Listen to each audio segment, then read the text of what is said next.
Metal is a genre that's known for pushing boundaries with its album covers. From goth lesbian fantasies and arranging your deceased bandmate's corpse for a photo shoot, to having a man in pink tights run around a forest at night as a supposed war pig. Today we're diving into the stories behind the real people featured on some of metal's most unforgettable album covers. Now before we jump into the identity of the pink tight mystery man on Sabbath's best-selling album, we have to first dive into the story behind the album's title. Back in 1970, Sabbath pitched the original title for the record, Walpurgis, which bassist Geezer Butler described as kind of like Christmas for Satanists. In all actuality, Walpurgis is a traditional European spring festival based around the pagan celebration of winter ending and spring starting.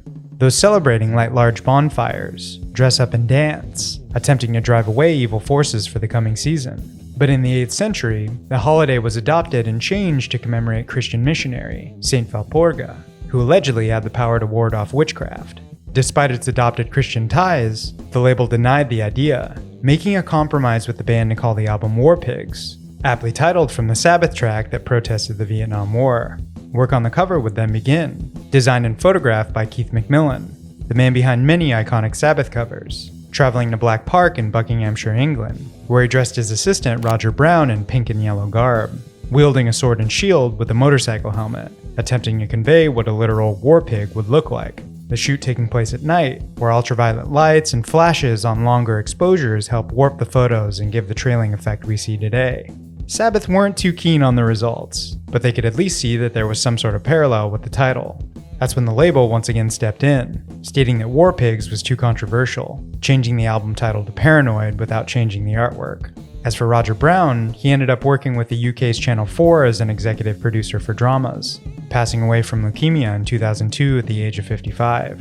And while Sabbath's Paranoid image would struggle to fit the title, who knew 30 years later Typo Negative's Bloody Kisses would meet the same fate?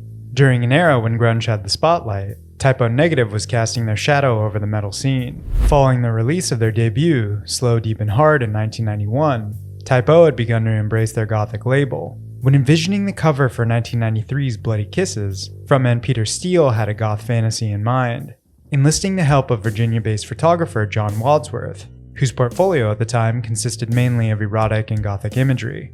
The initial shoot took place in Manhattan, New York, where Steele would be photographed in the company of two vampire-esque women, one of them being Wadsworth's wife Kim, the other a close friend of the couple, Gabrielle Gerard. The liner notes for the album actually misspelling her name as Gabriella. Steele loved the shoot but didn't enjoy the vampiric look, stating it needed to feel more gothic. A second shoot was then booked in Virginia Beach, one that Steele couldn't attend, leaving Wadsworth with a rented hotel room, a jacuzzi filled with red water, and two women who were told to pose intimately, an intimacy that brewed and led to them kissing, as seen on the Digipack release of the album. Considering women as the highest form of art, Steele was pleased with the result despite keyboardist Josh Silver criticizing that the girls didn't look gothic enough. And while members of Type O felt their album cover wasn't authentic enough, Mayhem's Dawn of the Blackhearts would be quite the opposite. Now this one has been highly requested in other videos, so I wanted to jump into a bit more background detail. For those that don't know, in the late 80s and early 90s, the second wave of black metal began taking hold in Scandinavian countries of Europe. Bands like Mayhem, Bersum, and Darkthrone defined a sound still heard throughout a slew of black metal bands today. Shrieking screams, blast beats, and tremolo riffing ushered in the new generation. Oystein Arsef, or Euronymous of Mayhem, was one of, if not the first, to refine the melodic style of tremolo picking in black metal, building a reputation in the underground scene of Oslo, Norway. Mayhem would later recruit pairing Pelle Ohlin as their vocalist in 1988, often being referred to by his stage name, Dead. As a young boy, Dead sustained a ruptured spleen after being severely beaten by childhood bullies, being rushed to the hospital, where for a time he was declared clinically dead. After fully recovering from the incident, he would develop a very intense fascination with death. During his time in Mayhem, he would bury his clothes for days at a time, only digging them up on the night of a show, hoard deceased birds to decompose in his room, and become one of the first to adorn black metal's notable corpse paint, not for theatrics, but in an attempt to actually look like a corpse. To no one's surprise, Pelle was very introverted and depressed. He would starve himself, developing an ideology glorifying a closeness with death. Euronymous eagerly encouraged Dead's ideas, feeling that his extreme negativity fit with Mayhem's image. According to Mayhem's drummer, Mannheim, Euronymous even encouraged Dead to unalive himself. On the 8th of April 1991, while left alone in the house, Dead used a kitchen knife to inflict wounds on his wrists and throat, ending himself with use of a shotgun to the head. To his side was a brief note stating, "Excuse the blood." His body was then found by Euronymous, who, instead of calling the police immediately, hitchhiked to a nearby shop to purchase a disposable camera, taking multiple photos while rearranging items around the body and the body itself. He would then collect pieces of Dead's skull, fashioning necklaces from the fragments, and gifting them to people in the scene he considered worthy. Dead's death would cause a rift between Euronymous and his friends, who were disgusted by the acts of encouragement and the handling of the situation. Mayhem's bassist at the time, Necrobutcher, would then leave the band, severing his friendship with Euronymous as a whole. Years later, a bootleg recording of a 1990 Mayhem live performance featuring Dead would be released. This album, of course, being Dawn of the Blackhearts, sporting one of the photos of Dead after he committed the act.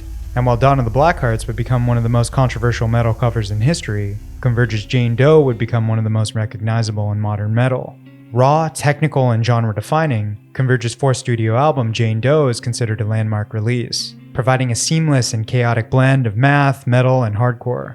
At the time, vocalist Jacob Bannon was writing the album from the aftermath of a dissolving relationship, taking his perspective to visual media, wanting to capture the disillusionment he felt and channel the negativity.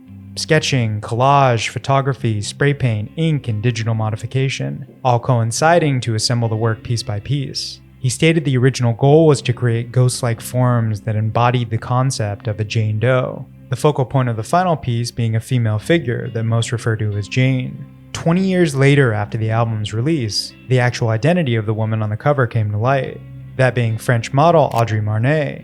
Her photograph was taken from a May 2001 edition of international fashion magazine, Marie Claire. Up until this point, Marnay had no idea that her image had been iconic in the world of metal for decades. Working as a model since the age of 15, Marnay has been featured on the cover of essentially every big-name fashion publication, and worked with top luxury brands in the space.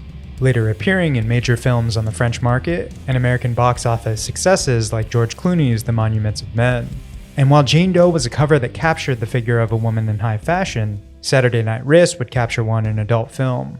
Now, Deftones is a band that's been covered multiple times on this channel, their music creating a unique blend of alternative metal, post-hardcore, and shoegaze to set themselves apart from their contemporaries. 2006's Saturday Night Wrist being a bit of an outlier in their catalog, marking a time in the band's history where tensions would strain their relationship.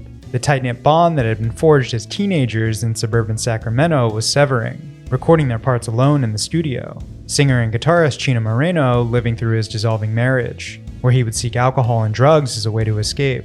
The album, appropriately titled Saturday Night Wrist, is a play on Saturday night palsy, a term for the nerve damage a person sustains when falling asleep on their arm while intoxicated.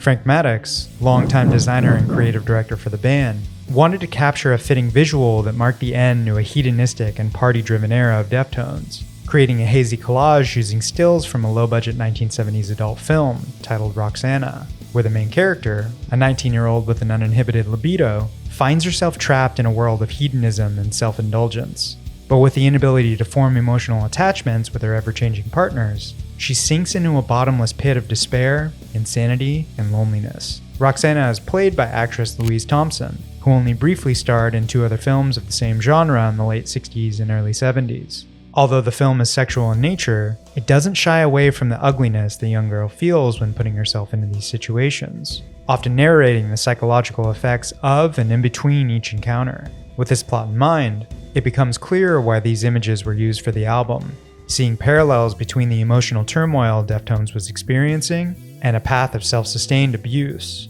But while Saturday Night Wrist would showcase women in adult film, Cryptopsy's None So Vile would show the power of a woman with the intent to kill. Just as technical as it is brutal, Canadian death metal outfit Cryptopsy unleashed an assault on ears in 1996's None So Vile. If you want to know what it's like to have drums be described as face melting, listen to Flo Mounier on this album. This record is 32 minutes of some absolute peak tech death. The only thing I can think of that even comes remotely close in this era would be Suffocation's Pierce From Within. Now, for an album so heavy, the choice of a cover would have to be fitting. Moving forward with a classical piece by Italian Baroque painter Elisabetta Serrani, featuring Herodias with the head of John the Baptist on a platter. For those that may not know, this is a real historical event that took place, Herodias being a Judean princess of the Roman Empire, living during the New Testament era of the Bible. aka the time when Jesus was born and walking around. Herodias divorced her first husband and half-uncle, Herod II, seeking to elevate her stature by marrying her other half-uncle, Herod Antipas, who had a more prominent position as essentially a governor at the time. This didn't just create a familial scandal, it enraged biblical figure John the Baptist, who was considered the frontrunner for Jesus Christ as a prophet and a preacher. By Jewish law, this marriage was considered illegal, prohibiting sexual relations with the sister-in-law, framing it as a violation of your brother's honor. As Herodias was marrying the brother of her first husband, John the Baptist was openly critical of the union, condemning the act. While celebrating her new husband's birthday, Herodias' daughter Salome danced before him and his guests. So pleased with her dancing and extremely drunk, he promised Salome anything she desired. Salome then asked her mother what she should request, to which Herodias replied, the head of John the Baptist on a platter. Although initially taken back by the request, Antipas had John the Baptist seized and executed by beheading the same evening, Salome later presenting the head of John the Baptist to her mother and fellow party guests, who continued to drink and dine with the head in attendance. This has been commemorated in numerous pieces of fine art, immortalized historically as the Feast of Herod. Now there are plenty of albums that could have made a list like this. Feel free to let me know in the comments if I miss one. Wondering why Pantera, Alice in Chains, and Korn aren't on the list? Well, it's because I've covered them in other videos, which are actually on the screen now. As always, if you enjoyed this video, feel free to drop a like and a sub. We drop music-related videos every Wednesday, so until then, I hope to see you again soon. Rip Pelle, best Mayhem vocalist.